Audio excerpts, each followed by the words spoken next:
How we doing, everybody?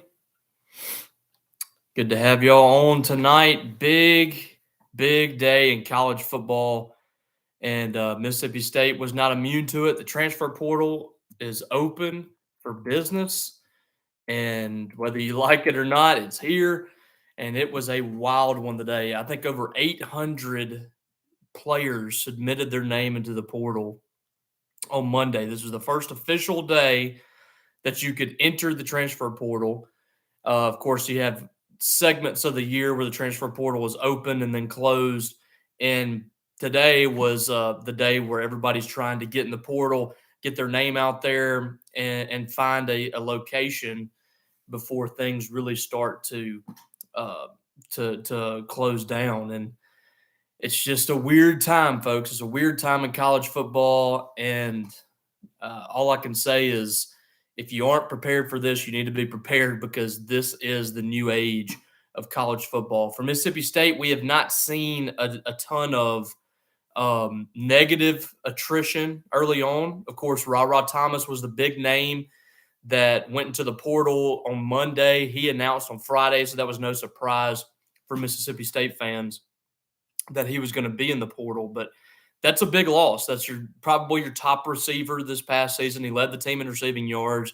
He was top 3 or 4 in both catches and touchdowns.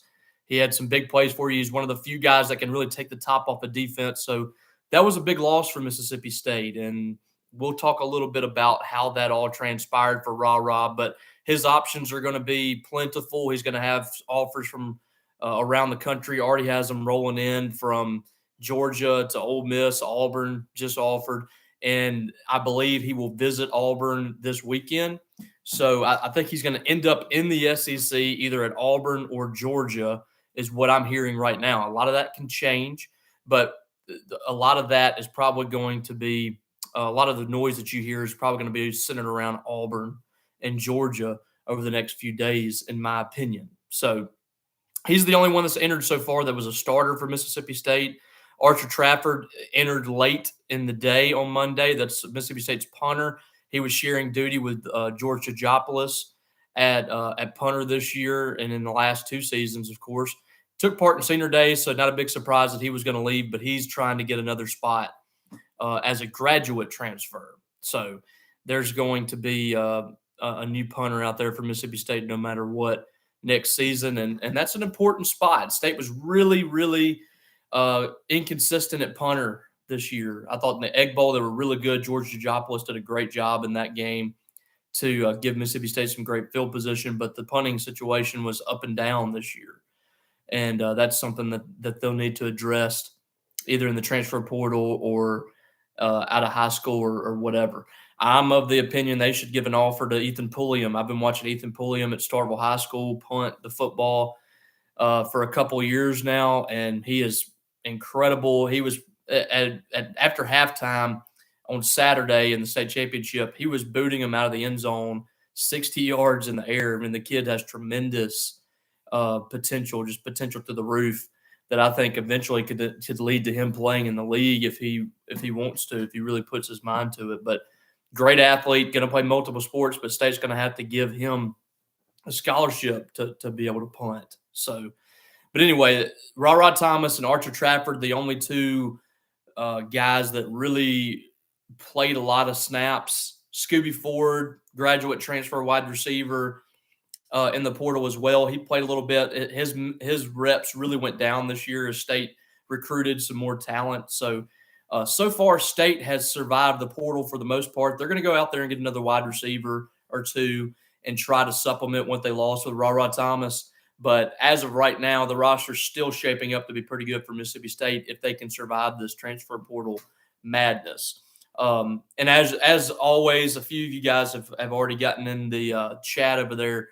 If you want to chat, throw in your questions or comments over on the right side of your screen, and we can talk about whatever. We don't have to talk about the transfer portal. If you want to talk about anything else, we can do that. But most of the conversation tonight, we were going to center around the transfer portal, which has just absolutely gone nuts today. We've seen some names that we didn't expect to see. Spencer Sanders, the quarterback out of Oklahoma State entered the portal. We saw several starting quarterbacks get in the portal. A lot of players declaring for the NFL draft that weren't really expected. Kayshon Boutte from LSU decided he wanted to stay at LSU next year. So just some wild announcements over the last several days from around college football. It's pretty crazy what we've seen so far. Before we get into any questions and comments, I wanted to give a list of where things are right now. And I'm going to pull that up. I got to, if you want to keep tabs on this and you are a member of our site on 247, I have a pin thread on our message board, our True Maroon board, with everybody that's coming through to Mississippi State. I will update that when that comes, and also the players leaving. So right now, here are the names that we've been given by our sources. A lot of these guys that have not announced, but our sources have indicated they are in the portal. And I want to make sure that you guys know Reed Buys and Rex Robich, who both have already declared to transfer on Twitter. They are not currently in the transfer portal, and they will play in the bowl game, from what I've been told. And as from everything I understand, is if you are in the portal, you do not have access to the facilities. You're not on the team, all that. So if you're in the portal, you're not playing in this bowl game. And so far, Christian Ford, Daniel Greek, who was Mississippi State's fourth string quarterback, Ra Thomas, Katravion Hargrove, and Carson Williams. That's 5 guys that on Monday entered their name in the portal. Reed Buys and Rex Robich have not entered their name in the portal yet. And from what I've been told, they will not, or they will be playing in the bowl game, or they will be with the team in the bowl game. So they are not. They've made their intentions known, but they have not officially put their name in the portal. So they expect to play in the bowl game. They want to take part in that, and we certainly wish all these guys the best. Most of these guys outside of Ra are just looking for an opportunity, and especially Christian Ford, a guy that worked his butt off to get to Mississippi State, get a walk-on opportunity. He earned a scholarship, helped Mississippi State down the stretch last year too. So we wish those guys the best. All right, so let's get into some questions. We're starting to fill up here in the room. A lot of people excited, obviously, about what's going on, or interested, excited, interested, anxious. I don't know, whatever word you want to use there. Melissa, good to see you, Melissa. Yeah, I loved that Christmas musical last night. Had a good time at First Baptist. Thanks for that. Let's see. Richard Neal, Robbie, is Leach and Crew searching the portal for any particular position group? I think we're going to see possibly a portal punter. We'll see how that goes. They might have a guy that they can bring in as a walk-on or something like that. So that's Bears watching. You're always looking in this offense for a wide receiver, I think, out of the portal, and I think they're going to hit the portal pretty hard for a wide receiver. Some people have asked about a running back. I don't see a need for a running back out of the portal. You're bringing in Jeffrey Pittman from Hines Community College to kind of bridge the gap next year between, kind of get you ready to set the tone for this younger running backs coming up whenever Jaquavius Marks and Dylan Johnson leave. When those two leave, you're going to need a guy there to kind of be the in-between between guys like, Seth Davis, maybe even Simeon Price, who should be ready to take over at that point too. But I think the JUCO running back kind of fills that need there, so you don't really need a portal running back. The quarterback situation is really interesting. I think it's worth a shot going out there to get a transfer quarterback if somebody's willing to come, just to give Will Rogers some extra competition. I think that would be good for Mississippi State to have more competition. The problem is it's going to be really difficult to convince somebody to come to Mississippi State when you have a record-setting quarterback. And we all know that there's some things that Mississippi State could do better at quarterback. Will Rogers could be better than he is, and there's some things that there's a ceiling on Will Rogers in a lot of ways. But at the same time, this is a 3-year starter in the SEC. He's broken every single record at Mississippi State. That's going to be something that's very daunting for transfer quarterbacks. A lot of guys are not going to be interested in coming to Mississippi State and having to compete with Will Rogers when he's had 3 years in the system. For all the flack that Will might get, he's still a guy that has played a ton of reps in this league, knows this offense backwards and forwards, and he's made a lot of big plays in this offense. There's a lot of things that he could do better, but at the same time, you can't get much more experienced than Will Rogers is. So if you can find somebody that is willing to come in and compete, I think you absolutely do it. And I think you search the portal, you talk to some guys, see if they're interested, and if they are, then you absolutely take a guy. It can't hurt you to have more competition in that room. So, that's obviously something to keep in mind. I don't know if you look for another offensive lineman. They seem to be pretty good on the line. They're going to bring back 4 of the 5 starters. You're going to move Stephen Lasoya over to center more than likely. And when you do that, you're going to add another starter in there. So essentially, you're going to have 5 returning starters back in there for Mississippi State. LaQuinston Sharp is gone. That's a big piece missing, but they feel really good about Stephen Lasoya, and he started for most of the season when Dollar Bill Johnson went down. So, you're looking at 5 returning linemen. You don't really need any more linemen. But if you see somebody out in the portal that you feel like can come in and win a job, then you take a guy there. Safety is definitely a spot where you want to probably try to pick up a transfer guy. You need a pass rusher on the defensive line to add some more depth there. The defensive line doesn't look nearly as depleted now with the announcement that Jaden Crumity is back and Jordan Davis is back. Both of those huge returnees, and also Nathan Pickering, who's going to be returning on the inside, who's played a lot of snaps, and he's going to have his opportunity now to start for Mississippi State. So you're losing Cam Young on the defensive line. You're losing Randy Charlton, but you're returning several key pieces. You just need probably one more guy there, and then you want to break in a lot of those younger guys too. So that seems to be where they're going to be looking: safety, edge rusher, wide receiver, possibly quarterback. So, and there's always best available guys. If somebody pops in and you feel like you can get them and they're going to add something to your team, then you go get them, even if you have the depth. So it's going to be interesting to see. I think as long as Mike Leach is here, it's just going to be about filling holes and not so much about just attacking the portal, but just grabbing some guys that you need immediate impact at those spots. And we've seen that with the safety position. We've seen that with a couple of wide receivers the last 2 years. So State's in pretty good shape with their depth as far as the young talent. And you don't want to just completely forget about the guys that you're developing. It's a tricky situation. I think Mike Leach is going to use that portal more so as a place to fill needs as opposed to just filling up your roster year in and year out like some teams are doing. Brady McCarter, is this offensive scheme pass heavy enough to attract top receivers in the portal? Yeah, I think so. And you're seeing the last couple of years, you're seeing Mississippi State recruit a higher caliber wide receiver. Ra Thomas was a 3-star, but you see with his offer list now just how this offense elevated him, showcased him a little more than people are giving it credit.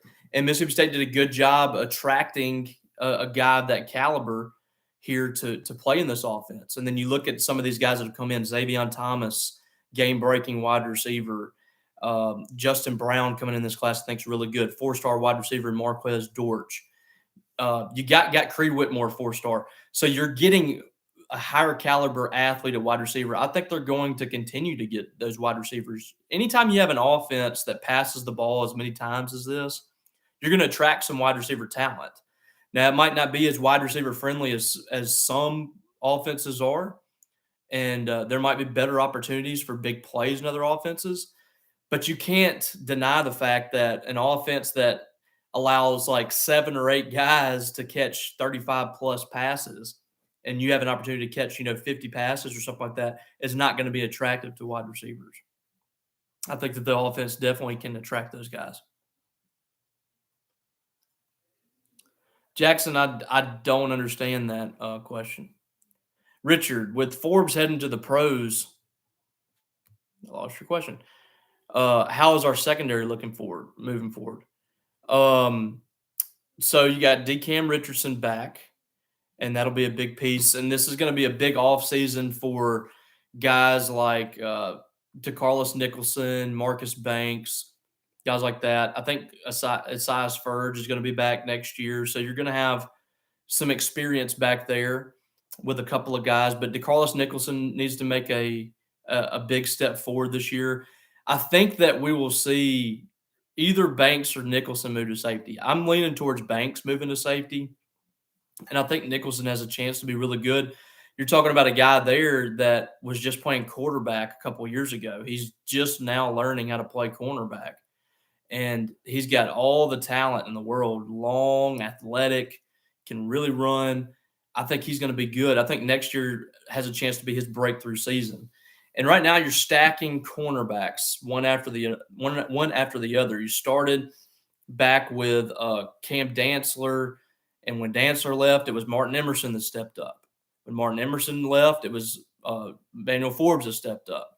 So now it's DeCameron Richardson's time to step up, and he had a solid season this year. But it's his time now to step up and be a guy that's going to be a pro prospect. And you're starting to stack some really nice cornerbacks in the league now. You have Darius Slay, Martin Emerson, Cam Dantzler. You're about to put Emmanuel Forbes in there. You're about to have 4 legit cornerbacks in the NFL, and you're starting to create some, reputation for yourself at corner. So, we'll see if somebody else can really step up there and be the next guy for Mississippi State. I think they can. And I think State could get a transfer portal guy, too, that can help out next year. Justin Henson, chances Sawyer will jump in the portal. I'm not expecting him to. I mean, anything can happen. I'm not expecting him to jump in there, especially until after the spring. I think by then he'll have a better grasp on where he is and everything.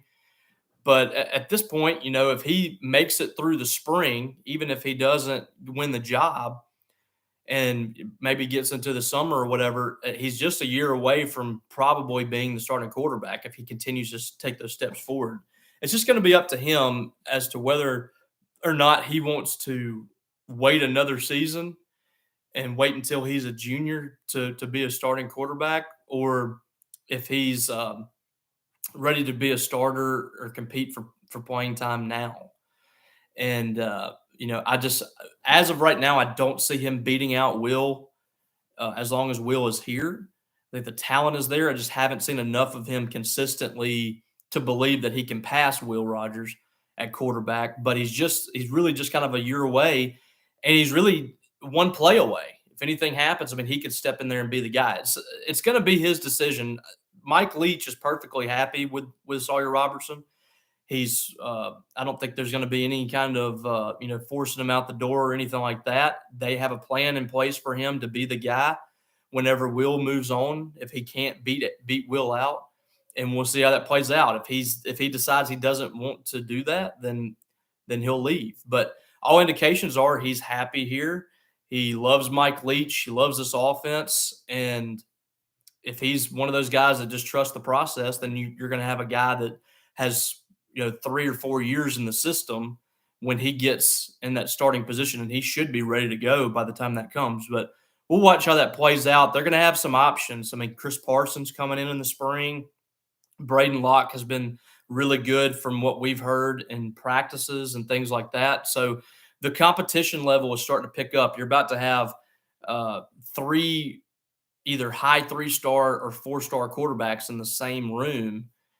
So it's the competition level and the athleticism and the ability is in there for Mississippi State. We'll see who emerges. Lucas, what's up, Lucas? Tulu is going to make a lot of money as a recruiter one day after his football career is done. Yeah, if this is any indication, he needs to narrow down the list. He's going a little wild on it. He's hitting everybody up. He's got to narrow in on certain individuals. But you got to really love the fact that he is going all in on this recruiting thing. And that's good. That's great to see because Tulu is a guy that I think all of us have been just begging to get the ball to more. And he's a guy that could have very easily been frustrated and gone somewhere else. He's decided to really lock in with Mississippi State, and it's been really cool to see him really rally around this program. And I think at this point, probably the fan favorite among Mississippi State fans. I mean, my parents are that's my parents' favorite player, and I don't know if I doubt they're watching this right now, but I got them a Tulu jersey for Christmas because that's my dad's favorite player. And it's just the way that he plays the game, the way that he attacks the game. I mean, I've been watching that kid since he was a sophomore in high school, and he is just electric on the field. But the way how hard he plays is really what separates him. And probably the greatest example of that was the Egg Bowl. Whenever he chased after that fumbled football, he was about 15 yards away from Otis Reese. Otis Reese was going to pick it up, and he dove and ripped it out of his hands. And that was a negative play for Mississippi State, but he probably saved a touchdown on that play. And that might have been the play of the game for the Bulldogs. So, plays like that is what really endears yourself to your teammates. And those are the kind of plays that make you a legend at your respective school. And I think that he's already done that, but there's a lot more meat on the bone for Tulu. He's got a chance to have a huge season next year as a wide receiver and as a kick returner. And I think State by the end of the year was really utilizing him a lot better. He went out with an injury in the Egg Bowl, but he was being utilized pretty heavily early in that ball game. And I think that was kind of the trend late in the year. So I think that he's going to be a guy that really separates himself next year. First team All-SEC, by the way. We voted on the AP last week. It was released today, and Tulu is first team kick returner. So hat tip to him. Should have been first team preseason, and they finally got it right. Oh, Travis McCain, with all the defensive players announcing they're coming back, does that pretty much confirm Arnett is coming back? Yeah, I haven't heard anything about him going anywhere. He's perfectly happy here. I've been saying for a while that I don't see him leaving unless it's for an elite defensive coordinator position or for a head coaching spot. And as of right now, none of those are in play, but still have time for that to open up. But I mean, he's getting paid a lot of money to be Mississippi State's defensive coordinator. He's coaching with a coach in Mike Leach that lets him do whatever he wants, gives him full autonomy of the defense, never gets in his way, and he loves that. And he and his family love the city of Starkville. They live out in the country. They got a lot of acreage out there where they live. He's got chickens, cows, a tractor. I mean, he is living the life in Starkville, and they love it here. And for Mississippi State to finally have somebody, a defensive coordinator that you can keep for a long period of time, you can instill your culture on the defensive side of the ball and your scheme, that's huge. State's had so much turnover on the defensive side, and it's a defense that, with the exception of 2016, the culture here has kind of maintained that standard. They've been good just about every year, and they're putting guys in the pros.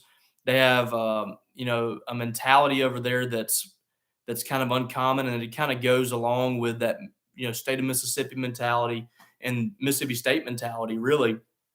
And it's a team that usually, I mean, you talk to Alabama and Georgia and the teams like even those teams, and they'll tell you when they leave that ball game, they're hurting because Mississippi State played a physical brand of football, and that plays right into Zach Arnett's mindset as well. He's been a perfect fit here, and he's been able to build what he wants to build on the defensive side. And I think right now they got it where they want it. They got a lot of young talent too coming up. And I think it's made a difference having Zach Arnett here for a while. It's made these guys that announced they're returning, it's made them want to play together another year. I mean, these guys want to come back for a sixth year.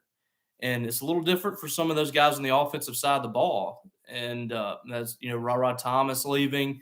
There's been rumblings about other guys, but I haven't seen anything substantial on that. But the defense is locked in, and I think a lot of that has to do with Zach Arnett, and I don't expect him to go anywhere else. Another thing that you have to consider is you're talking about a guy that has a little bit of a unique brand of or scheme with that 3-3-5. Not a lot of coaches want to play that kind of scheme. Not a lot of coaches want to have the aggressiveness that Zach Arnett has and the blitzes that he dials up. Not a lot of guys are going to go for that. So that's another thing that kind of I feel like locks him in a little bit. But he definitely is happy where he is, and Mississippi State's treated him really well. Jimmy, did we lose anyone today that we didn't expect? Been working all day. No, not really. Archer Trafford was the only guy that was a little bit of a surprise, but not anything earth shattering there. Ra Thomas, like I said, we knew about him, so not really. Everybody's been expecting. And I expect a few more too. I mean, State's got to make room. They've got to have some room for players to come in because they're not losing a lot of guys on defense. You got guys coming back that's going to take up scholarship spots. You got to have some room to allow some players to come in, both in the portal and the signing class. So there's several more that are probably going to come through the transfer portal. And I think there's a lot of guys, too, that won't enter until after the bowl game because a lot of players, they want to see this through and they want to play the bowl game with their teammates. Oh, what do we got next?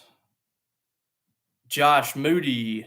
How about the running back room? I heard you and Haydad mention they had concerns about touches next year.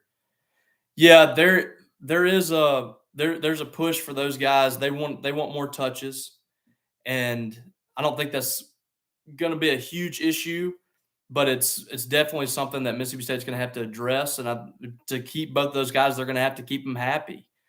And we'll see if Mississippi State runs the football a little more. I mean, you got two running backs that are capable of being starters at a lot of places, and especially in the Power Five, Jaquavius Marks and Dylan Johnson, they're good enough to be feature backs somewhere else.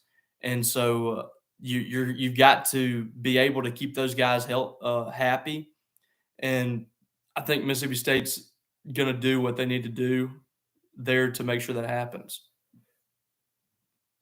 Bryce, would you happen to have a more accurate take on our NIL now? Just curious since it blew up when Cohen left, and then I haven't kept them up as much. Yeah, they're doing well. Obviously doing really well because they were able to get several of those guys to return for another season. I think a lot of that had to do with the Bulldog Initiative because some of those guys could go be practice squad players in the NFL and make decent money. But that and the fact that a lot of these players want to continue to play with each other, they want to play for Mississippi State, that had a lot to do with it. But it's doing pretty well. Had a big push whenever Cohen left and made those comments somewhat anonymously.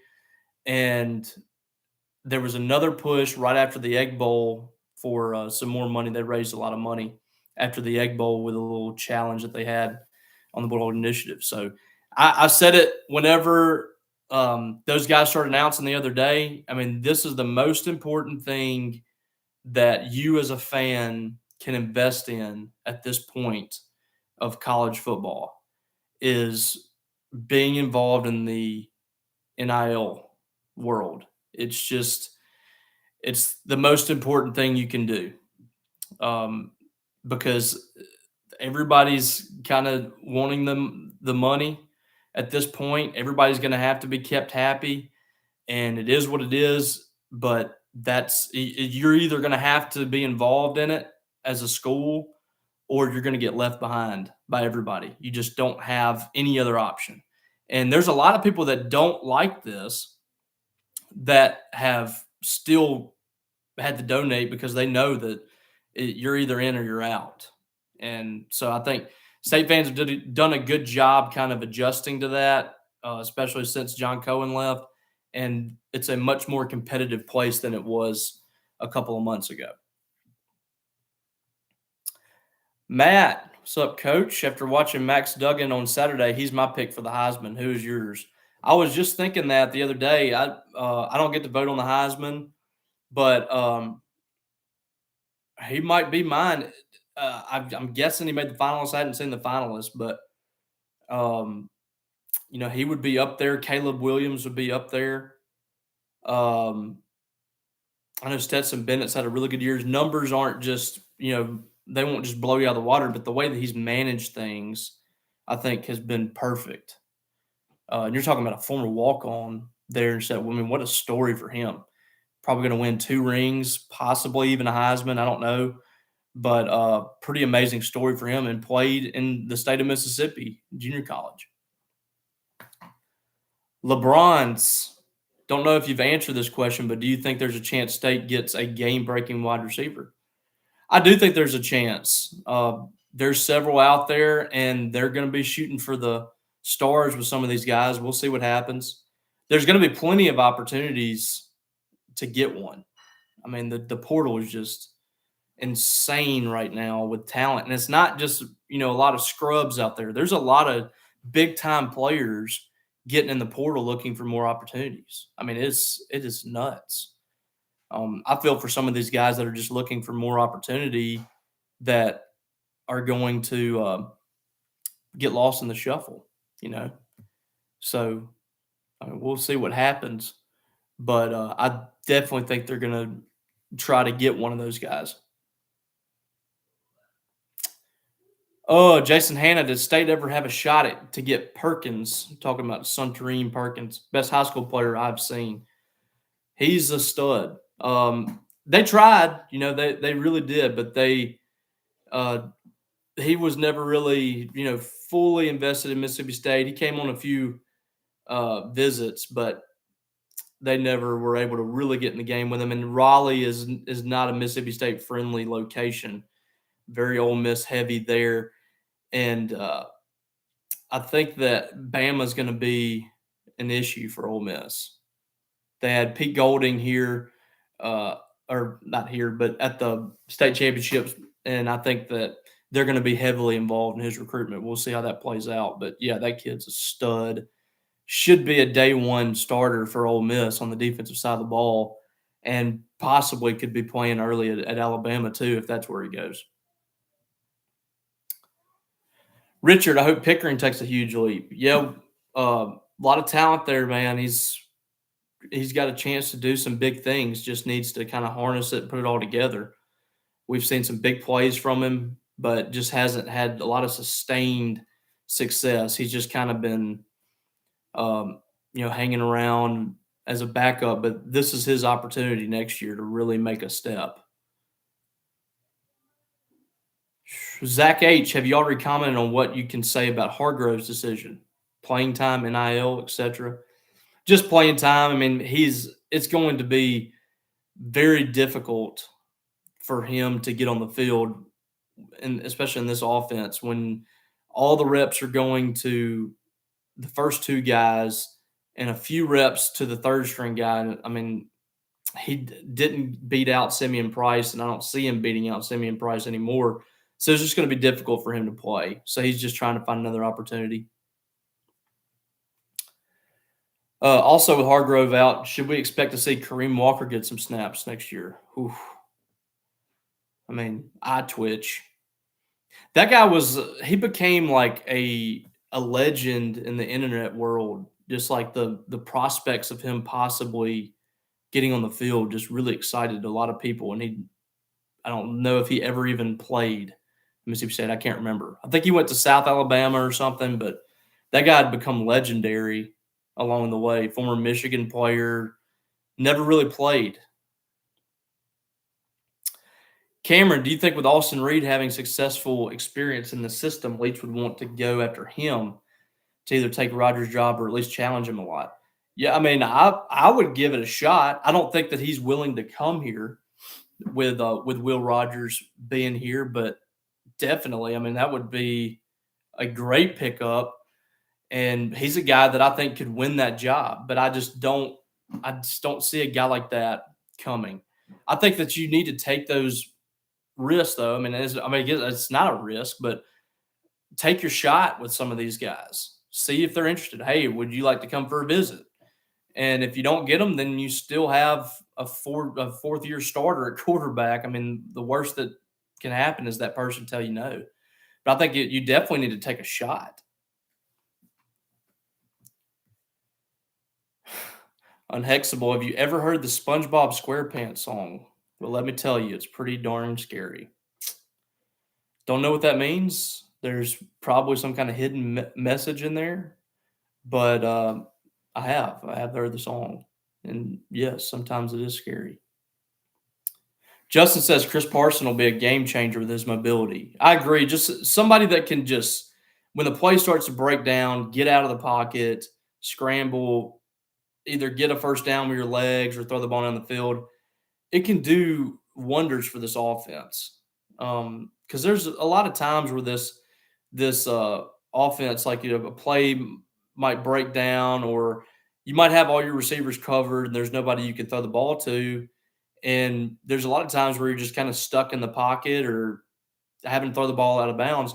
You got a guy with that kind of mobility that can take off and run, or can get out of the pocket, let the receivers run around, get open. That goes a long way. So I'm really intrigued to see what happens with a guy like that in this system. I think State has a guy like that in Sawyer Robertson to an extent, but I think Chris Parson a little more athletic than him. But Sawyer can get out of the pocket too and make some plays for you. He just hasn't put it all together yet. There's a lot more goes into it than just being mobile. Just being mobile is not going to automatically allow you to run this offense with a ton of success. There's a lot of things that go into it, and there's a lot of things that Will Rogers does incredibly well that a lot of the other guys can't do. And then a lot of the other guys do things that Will can't do. So putting it all together would be ideal, obviously. All right, any more questions? Always a good chat. This is a great group in here tonight. Like I mentioned, we have that thread over on the site where we're keeping up with all the transfers. And I want to say again, Reed Bies and Rex Robich both announced they were transferring, but neither one has entered the portal. So they can play in the bowl game, and they intend to play, according to our friend Steve Robertson. What I heard from him earlier, he said that both those guys are planning to travel with the team. Jason, what about the offensive line? No, I mean, there's nothing really to discuss on that. Everybody's expected to return with the exception of LaQuinston Sharp. And I don't really expect them to go after any transfers unless somebody just pops in that is too good not to take if they want to come. But they definitely have the experience and the bodies back for next year. And you have some guys on the line too that you need to develop and get some playing time. Albert Reese needs to be getting prepared to take over the tackle spot. Let's see who else. Cannon Boone's a guy that is, I think, in the next couple of years going to compete for a starting spot. You need to start getting him ready. You still got to prepare some of your young guys. Same thing on the defensive line. Justin, could Braden Locke take over Sawyer's spot, or even Wills? Haven't heard a lot about him. Just haven't seen a ton of him yet to really know.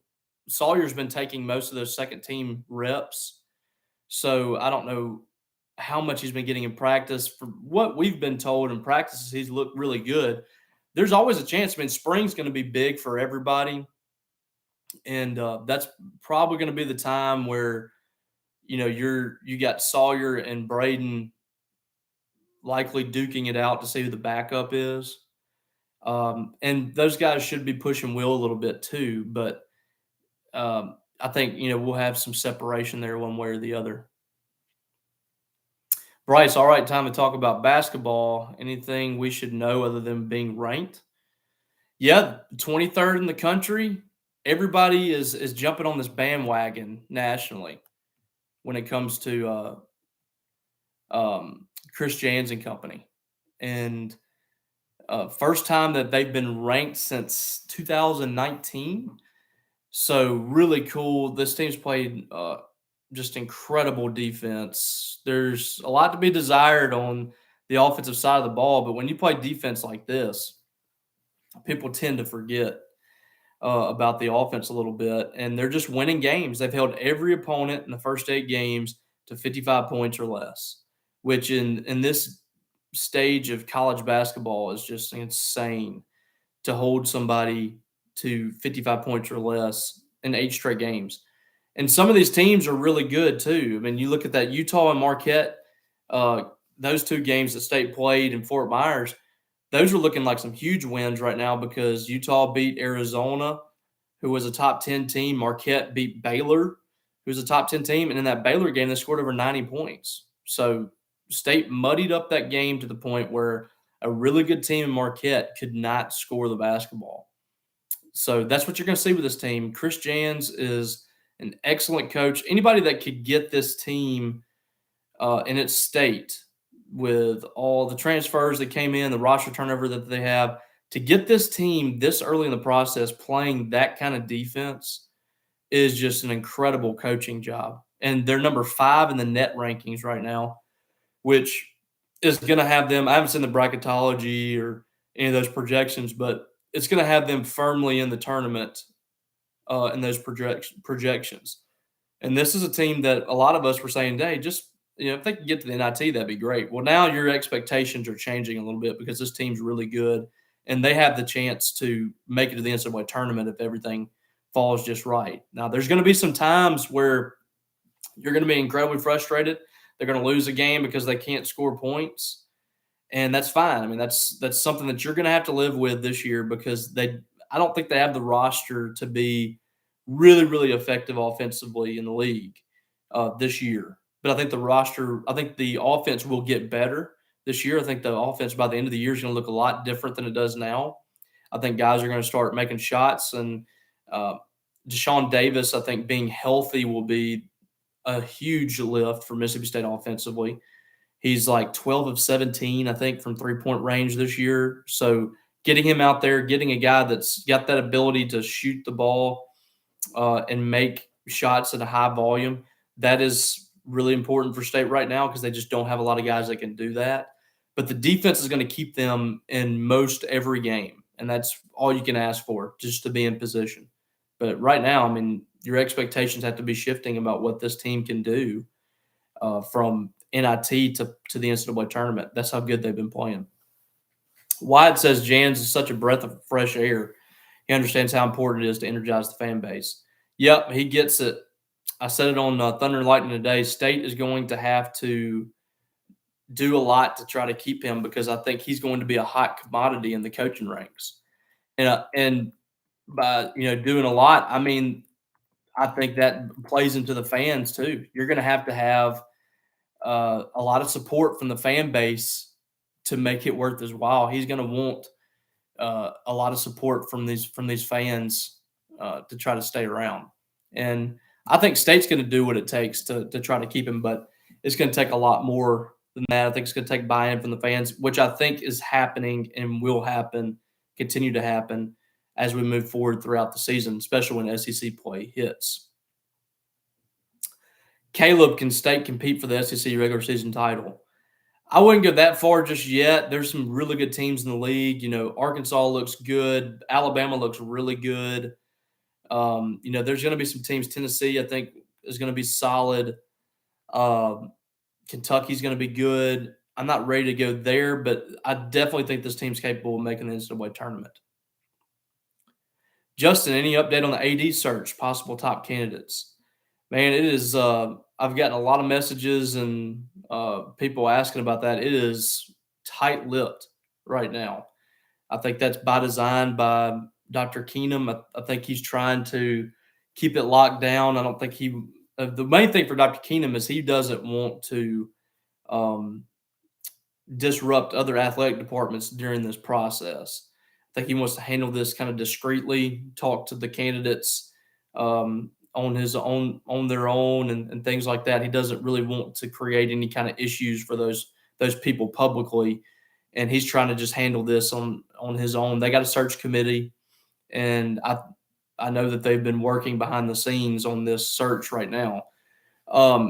If I had to really, if somebody made me guess or name a guy that I think is going to get it, I'm still leaning towards Jared Banco being one of the top guys that could get this job. Former CFO at Mississippi State. He's the athletic director at Georgia Southern, has done a really good job there. That would be the guy that I would say is probably the leader in the clubhouse. But they've also, I know, talked to several guys that have Power 5 experience, that are Power 5 ADs. So we'll see how that plays out. I think that we're probably a month away. First of the year, end of the year is probably when we see something happen, but they're not really hurrying up this search. They're going to take their time with it. Travis, thoughts on Coach Prime going to Colorado? I'm not happy about it. I get it. I completely get it. He's got to take the next step up in order to get to that big job. I thought that maybe he could stick around JSU a little bit and somebody would come calling, but I think this is the right move for him from a professional standpoint. If he's trying to get to a big name school, they're going to want to see him in a situation where he's already coaching in the FBS or at the Power 5 spot. And it's kind of a weird fit for me. I don't really get it from a personality standpoint with Coach Prime and Colorado as well. But at the same time, I don't think it matters. I think he's going to be able to recruit elite talent wherever he is. I don't like it because I really enjoyed what he was doing at Jackson State. Just as kind of a selfish standpoint for me, I liked, the publicity that he brought to Jackson State, the city of Jackson. I thought he did a lot of great things for that city. I thought it was really getting a boost from him being there. And anytime the state of Mississippi gets that kind of publicity, I'm all for it. So, for me personally, I wish he would have stayed around a little bit longer. But again, I understand why he left. I think it was the right move for him in his career. But yeah, from a selfish standpoint, I think it would have been a lot better had he stayed around. And I hate it for Jackson State. I hope that Jackson State is able to get somebody that can sustain it a little bit, but it's going to be nearly impossible for them to get the same kind of juice that they got with Deion Sanders. We all knew that he wasn't going to be there for long just because of the logistics of it. He's trying to work his way up the coaching ranks, and we knew that he wasn't going to be there for a long period of time. But what he did in the 3 years he was there was really incredible. And he brought, a lot of juice back to a proud program. That's a program that has 3 NFL Hall of Famers. And in the 70s and 80s, that place was rocking. And he brought a lot of that back. So that was it was upsetting to see him leave. But there is no one inside that program, inside the city of Jackson, anybody that has any affiliation with Jackson State that should say a single bad word about Deion Sanders, because he did so much for that program to try to get him back on the map. And that was a fun 3 years for them, I know.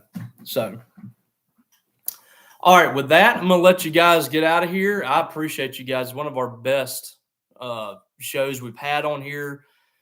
Tremendous crowd in here tonight. Appreciate you guys. I want to remind you to go subscribe if you aren't already. Make sure you're subscribed to this YouTube channel. We got this all the time. We got this just about every week. We have all the pressers that I'm at, any kind of media availability. We got that up there. Go check that out. Make sure that you're subscribed over at 247 Sports. We got a 50% off deal for an annual subscription. Get yourself an early Christmas present with that.